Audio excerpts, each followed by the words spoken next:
প্রতিদিনের মতন আজকেরও লাঞ্চ তোমাদের সঙ্গে শেয়ার করতে চলে এসেছি। আর দেখো আমার রান্না কিন্তু একেবারেই কমপ্লিট।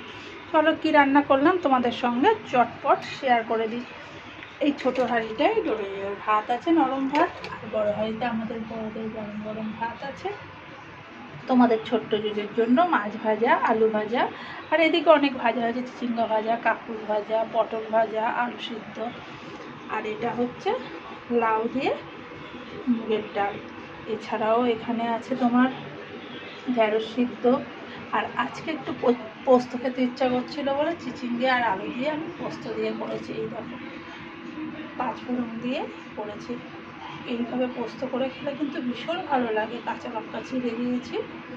এছাড়াও মাছ ভেটকি মাছের কাঁটা এনেছে, এটাকে আদা, রসুন, পেঁয়াজ, ঘি, গরম মশলা দিয়ে করেছি। নামানোর আগে ঘি গরম মশলাটা দিয়েছি। যদিও বা আমার সমস্ত রান্না রেডি হয়ে গেছে, আর বাচ্চারা স্কুল থেকেও চলে এসেছে, ওদের স্নান হয়ে গেছে, ওরা খেতে বসবে। ওদের লাঞ্চ কমপ্লিট হয়ে গেলে আমরা লাঞ্চ করব। তোমরা ভিডিওটা দেখো, ভালো লাগলে লাইক শেয়ার কমেন্টের মাধ্যমে আমাকে ভালোবাসা দিও। Bye bye.